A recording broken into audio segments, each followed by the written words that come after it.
आनंद मठ।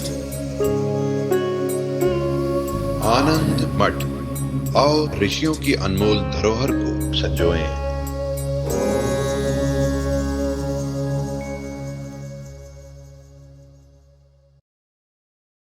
प्रश्न ये था कि सुबह जब 3 अवस्थाओं की बात हुई तो जब ये कहा गया कि अगर हम जागृत को सत्य मानते हैं तो जितना सत्य जागृत है बाकी दोनों को भी उतना ही सत्य होना चाहिए। अगर स्वप्न अगर मिथ्या है तो फिर बाकी दोनों को भी मिथ्या होना चाहिए। तो अगर एक ही धरातल पे ये तीनों हैं तो जैसे हम जागृत अवस्था में साधना की बात करते हैं तो क्या स्वप्न अवस्था में भी ऐसी कोई बात सोची जा सकती है या ऐसा कोई?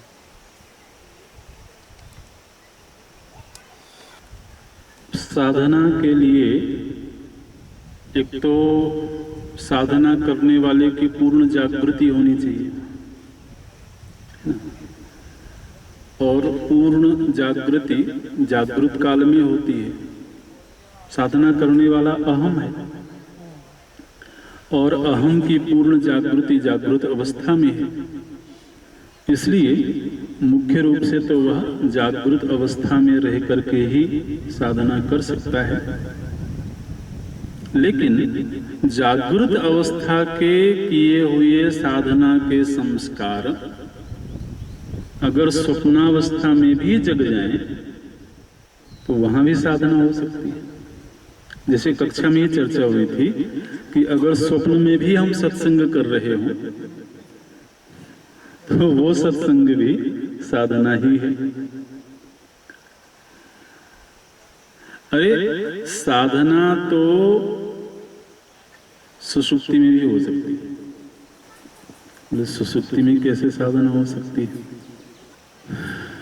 तो वो ऐसे हो सकती है कि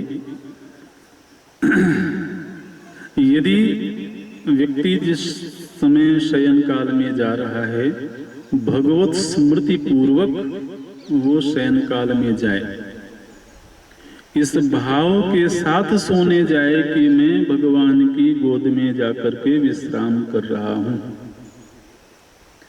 तो वो विश्राम काल भी साधना में गिन लिया जाएगा। ये प्रभु जी ने व्यवस्था बनाई हुई है कि साधना के क्षणों की जब गणना होगी, साधना कितनी की गई है, जब उसका कोष निर्धारित होगा तो उस कोष में वो पूरी सुसुप्ति भी गिन ली जाएगी अगर वो भगवत स्मृति पूर्वक शयन में जाए तो। और भगवत स्मृति पूर्वक शयन में गया था, इसका प्रमाण कैसे पता लगे? जागृत काल में पहली स्मृति क्या हो? वही भगवत स्मृति। जब हम जगे तो बिना प्रयास के, है ना, बिना प्रयास के पहली स्मृति क्या आई चित्त में? बोले जिसने मुझे तकलीफ दिया था,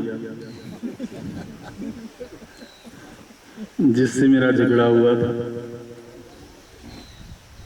तो आप समझिए कि पूरे सुषुप्ति काल में उसी के साथ थे। इसलिए ये बड़ा घाटे का सौदा है।